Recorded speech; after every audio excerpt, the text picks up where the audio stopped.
I was at that meeting and it was said that this station was going to be closed. I've communicated with many people. I've spent many hours going to people's houses, shops, etc. And everyone's taken this as a bit of a shock. I mean, a lot of people didn't know to start off with that the station was under-resourced to the capacity. There's only one person in there. A lot of people are aware that back in the late 90s, early 2000s, there was 45 officers working from this station. The resources have all been pulled away. Now we hear that this station's not viable, that they can better utilise the resources at Maroubra for one officer. The sale of this property will go to building bigger and better police stations. I can't comprehend that, because bigger and better, how can you get better than where this is situated at the moment? What we need for this, we need for this to be fully operational. We need for this to be fully staffed because of the issues we do have around our area. I went to nursing homes, I went to retirement villages, I spoke to shop owners, and it was the same story over and over and over again. Why should I bother ringing up? Nobody comes.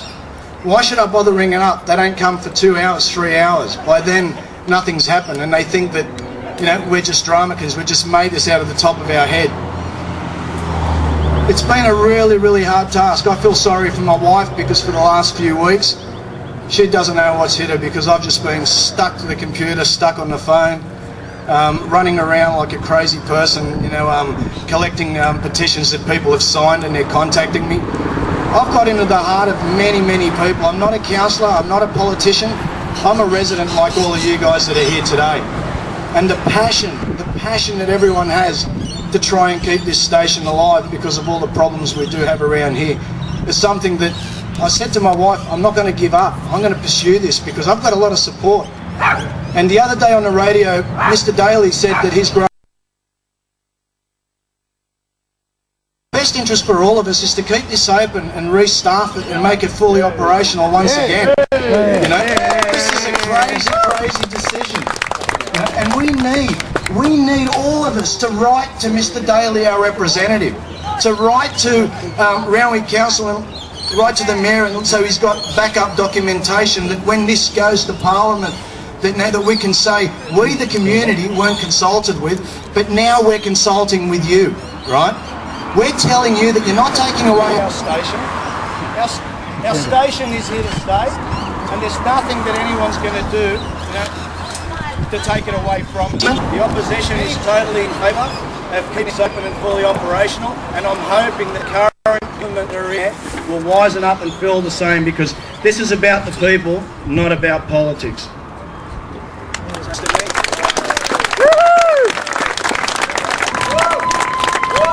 Thanks very much, Carlos.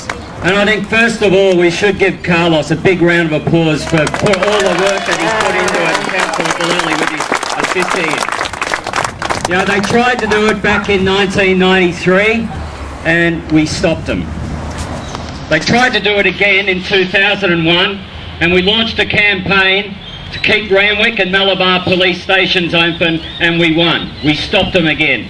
And just when they thought we didn't have our eye on the ball, that they could get away with it, they've come to try and close it again.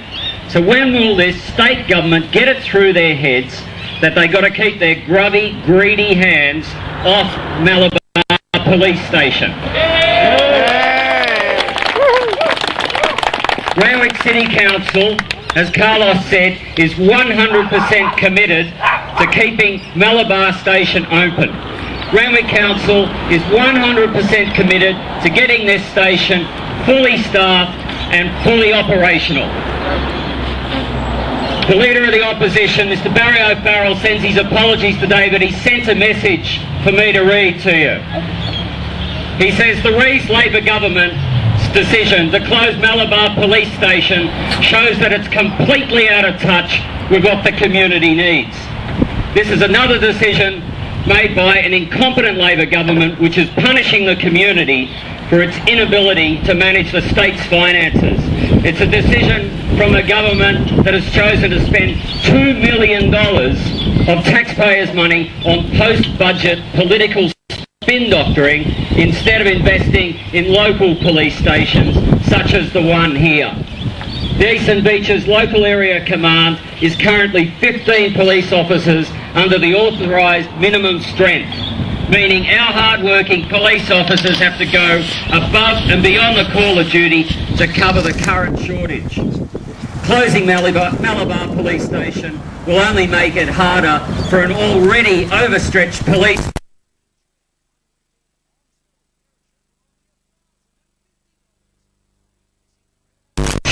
with the community. Unfortunately, the Rees Labor government ran away from debating the Malabar Police Station closure when it shut down Parliament early. The Liberal Party was denied the opportunity to present the community's 31-page petition opposing the closure of the police station and debate the issue, which has now been postponed until September at the earliest. The only way to stop Labor's plan is to continue to mount a strong community campaign, just as you've done here. Write and phone the local Labor member, Michael Daly, who is a senior cabinet member and will have a direct say about the future of Malabar Police Station. We believe the best way to drive down crime and keep our local streets safe is to support our local police officers. Barry O'Farrell, Leader of the Opposition. So when you get a policy wrong, and this one, to shut down Malabar Police Station, is clearly wrong, it's not a backflip to do the right thing and to change your position. It's called listening to the people. It's called democracy. The Premier, Nathan Rees, the Police Minister and the local member, Michael Daly, have the opportunity today to listen to you, to listen to our community, to support you and support our community and change their position, admit they got it wrong and save our station.